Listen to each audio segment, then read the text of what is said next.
Hi everyone, welcome to this channel. Friends, ఈ వీడియోలో మనం జీవశాస్త్ర అభ్యసనలో ఐసీటీ అన్వయాల ప్రణాళిక గురించి అయితే తెలుసుకోబోతున్నాం. అసలు ఐసీటీ అంటే ఏమిటి, అది జీవశాస్త్ర అభ్యసనంలో ఏ విధంగా ఉపయోగపడుతుంది? ఇన్ఫర్మేషన్ కమ్యూనికేషన్ టెక్నాలజీ అనేది మనం సరిగ్గా ఉపయోగించినప్పుడు మనం ఎఫెక్టివ్గా లెసన్ అయితే స్టూడెంట్స్కి ఎక్స్ప్లెయిన్ చేయగలుగుతాం. ఇది చాలా వెరీ ఎఫెక్టివ్ అన్నమాట.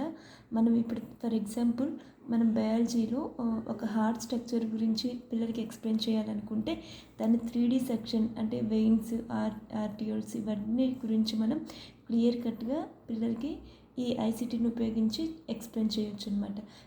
స్టూడెంట్స్ కూడా చాలా ఇంట్రెస్ట్గా మనం ఐసీటీని ఉపయోగించి లెసన్ ఎక్స్ప్లెయిన్ చేసేటప్పుడు చాలా ఇంట్రెస్ట్గా వింటాడు, చాలా నాలెడ్జ్ని అయితే ఎక్వైర్ చేయడం జరుగుతుంది అనమాట. అయితే ఈ ఐసీటీ ఏంటి అనేది ఈ వీడియోలో మనం తెలుసుకోబోతున్నాం. ఫ్రెండ్స్, ఫస్ట్ టైం మన ఛానల్ చూస్తున్న వాళ్ళు ఎవరైనా ఉన్నట్లయితే సబ్స్క్రైబ్ చేసుకోండి. ఈ ఛానల్లో మనకి బయాలజీ మెథడాలజీ అట్లాగే బయాలజీకి సంబంధించి అన్ని వీడియోస్ అయితే అప్లోడ్ చేయడం జరుగుతుంది. ఇప్పటికీ సబ్స్క్రైబ్ చేసుకున్న వాళ్ళకైతే చాలా చాలా థ్యాంక్స్ అండి. మీరు అట్లాగే లైక్ చేయండి, ఇతరులకి మీ ఫ్రెండ్స్ ఉంటే వాళ్ళకి షేర్ చేయండి.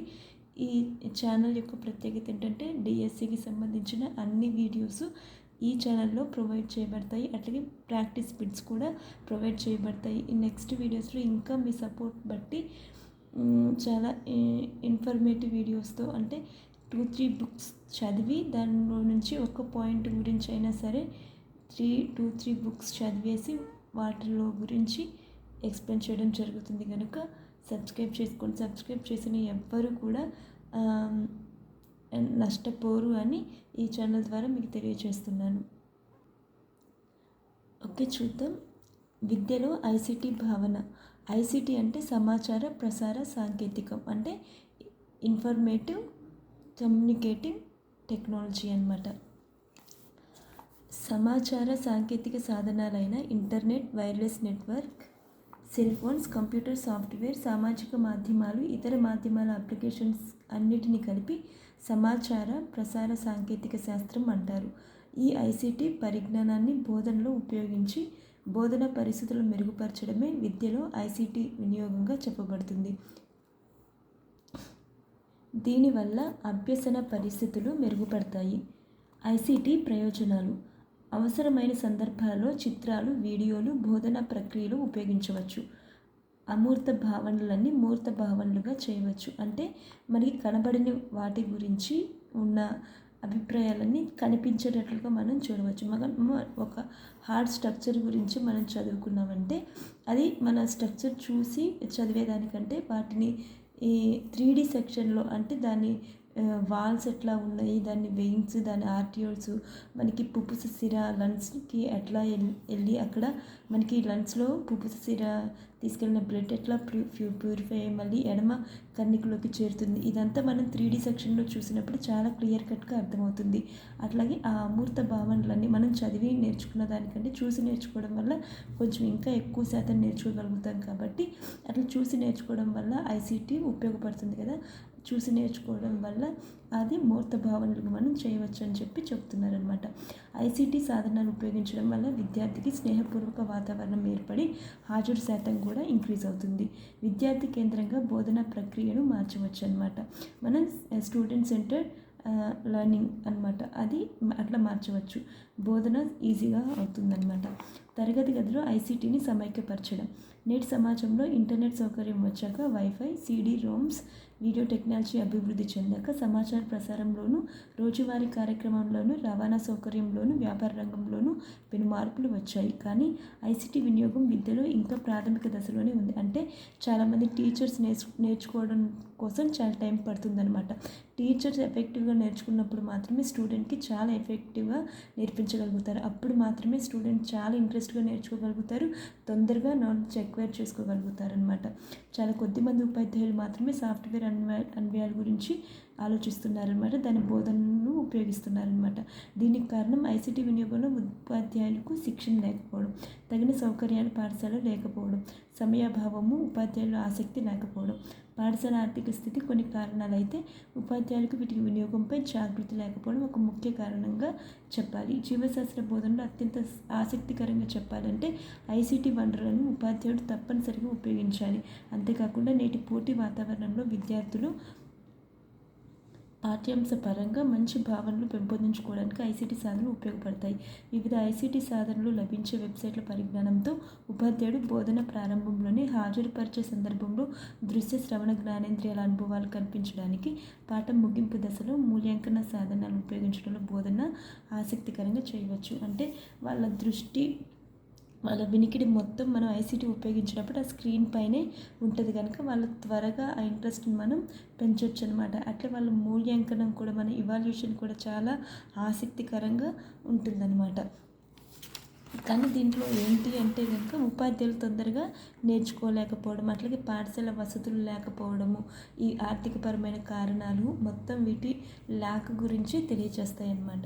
అయితే ఇక్కడ కొన్ని వెబ్సైట్లు ఇచ్చారు, అవి చూద్దాం. జీవశాస్త్ర బోధనలో కొన్ని ఐసీటీ సాధనాలు. World web, W W world wide web. దీన్ని ఎవరు ప్రతిపాదించారంటే డబ్ల్యూడబ్ల్యూటీ బెర్నర్లీ. ఈయన ఈ డబ్ల్యూడబ్ల్యూని ఫస్ట్ ఇంట్రడ్యూస్ చేసిన ఆయన అన్నమాట. సెర్చ్ ఇంజన్ల సహాయంతో సమాచారాన్ని పొందవచ్చు. మనకి ఇక్కడ www.google.com, www.teoma.com, www.yahoo.com, www.atlasvista.com ఇట్లా కొన్ని వెబ్సైట్స్ ఇచ్చారనమాట. ఇవన్నీ కూడా మనకి సమాచారాన్ని అందించేవన్నమాట. నెక్స్ట్ ఇక్కడ కొన్ని విద్యా సమాచారం కోసం అని చెప్పేసి ఎడ్వీక్, ఎడ్యుకేషనల్ న్యూ అని చెప్పి 2 వెబ్సైట్స్ ఇచ్చారనమాట. ఇవన్నీ విద్యా సమాచారం కోసం. ఈ వెబ్సైట్ లింకులన్నీ మనం గుర్తుపెట్టుకోవాలి. వీటిల్లో ఒకటైతే కన్ఫామ్గా నెక్స్ట్ ఎగ్జామ్లో వచ్చే అవకాశాలు అయితే 100% ఉన్నాయి. నెక్స్ట్ పాఠ్యాంశాల కొరకు ఏమి ఇచ్చారంటే NREOER.co, అట్లాగే ఎడ్యుటెక్ రివ్యూ, ఇది ఎన్సీఈఆర్టీ. Next Wikipedia. ఇవన్నీ పాఠ్యాంశాల కోసం అనమాట. నెక్స్ట్ జీవశాస్త్రం కోసం ఏంటంటే Nuffield education, bioscience guru.com, sciencelearn.com, .organization NZ topics, biology corner, అట్లాగే గూగుల్ వెబ్లైట్. నెక్స్ట్ education.google.com ఇవన్నమాట. Next Khan academy. ఇందులో ఏమిటంటే జీవశాస్త్ర భావనలు 10,000 వీడియోలు ఉంచబడ్డాయి. ఈ వెబ్సైట్ ద్వారా జీవశాస్త్రం లోతుగా అభ్యసించవచ్చు. 40,000 వరకు ప్రశ్నలు సమాధానాలు పొందుపరచబడ్డాయి అన్నమాట. తర్వాత ఐసెల్ యాప్ అనమాట. అంటే కణాన్ని గురించి విపులంగా ఈ 3D సెల్ యాప్ ద్వారా తెలుసుకోవచ్చు. విద్యార్థులు కణాల నిర్మాణము, మొక్కలు, జంతువులు, బ్యాక్టీరియా కణాల మధ్య తేడాను తెలుసుకుంటారనమాట. నెక్స్ట్ ఆర్కివ్. దీని ద్వారా జీవ వైవిధ్యానికి అద్భుతమైన వివరాలు పొందవచ్చు. ఆర్కివ్ దేనికోసం అంటే జీవ వైవిధ్యాల గురించి. Next prep magic.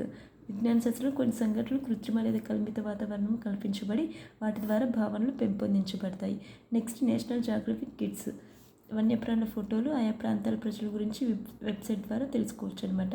Next Smithsonian's national zoo. ఈ అప్లికేషన్ ద్వారా విద్యార్థులు ఒక జంతు ప్రదర్శనశాలకు వర్చువల్గా క్షేత్ర పర్యటనకు వెళ్ళవచ్చు అనమాట. Frog dissection. కప్ప విచ్ఛేదనాన్ని కల్పిత వాతావరణంలో పరిశీలించవచ్చు. Dam interactive anatomy. మానవ శరీరంలో అంతర్నిర్మాణం యొక్క చిత్రాలు ఈ వెబ్సైట్ ద్వారా చూడవచ్చు అనమాట. నెక్స్ట్ సైమల్టేషన్ సైట్స్ అని చెప్పి ప్రాతినిధ్య వాతావరణాన్ని సృష్టించే వెబ్సైట్స్ అని చెప్పి మనకు కొన్ని వెబ్సైట్స్ ఇచ్చాను. జాన్ కిర్క్ మరియు లాన్ జెంటిక్స్, ఈ 2 అనమాట. Complete biology, searchable biology dictionary, biology ebook and quiz మొదలగునవి. ఇవన్నీ మనకి వాతావరణాన్ని, ప్రాతినిధ్య వాతావరణం సృష్టించే వెబ్సైట్స్ అనమాట. నెక్స్ట్ 21వ శతాబ్దంలో జీవశాస్త్ర బోధన ఉపాధ్యాయుడు కేవలం బోధనా శిక్షకు మాత్రమే పరిమితం కాకుండా వృత్తిలో ప్రవేశించాక బోధన మెరుగుపరుచుకునేందుకు పైన చెప్పబడినటువంటి అనేక ఐసీటీ సాధనాలు తెలుసుకుని ఉండాలన్నమాట. వాటిని బోధన అవసరమైన చోట ఉపయోగించుకునే నైపుణ్యాలు కూడా పెంపొందించుకోవాలి. ఇదన్నమాట ఐసీటీ యొక్క ఇంప్లిమెంటేషన్స్ ఇన్ బయాలజీ.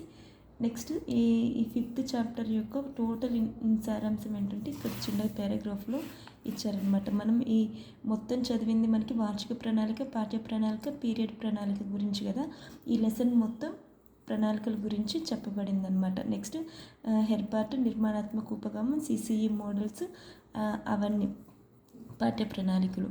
తర్వాత మనకి ఐసిటి సాధనాలు, ఇవన్నీ కూడా మనకి ఐసిటి సాధన 5th యూనిట్లో ఉన్నాయన్నమాట. నెక్స్ట్ మరిన్ని ఇన్ఫర్మేటివ్ వీడియోస్తో కలుసుకుందాం. Keep watching. Thank you.